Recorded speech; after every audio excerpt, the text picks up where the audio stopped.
Hey, my name is Jeremy. Just a couple things about me. I started the program with Recording Connection in October of 2019. I graduated in April.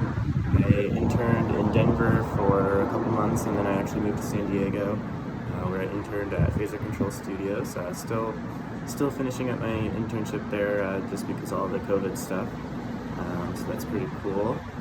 One thing I will say about the program, I did learn a lot from like the actual online stuff, and having all the material and stuff to practice with was really great. But where I learned the most was actually in my internship.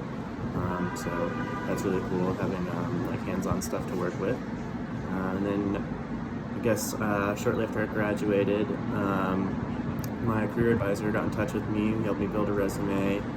And then he actually hooked me up with Mac Woodward, and that's how I got on that. I guess when I got the tracks, it was just really cool to be able to work on in like a real artist material instead of just the stuff that we got from school or stuff that I've recorded myself. So yeah, that's about it. I really enjoyed working on the song that Mac sent me. It was a lot of fun, and hope to work with him in the future. So yeah, thanks.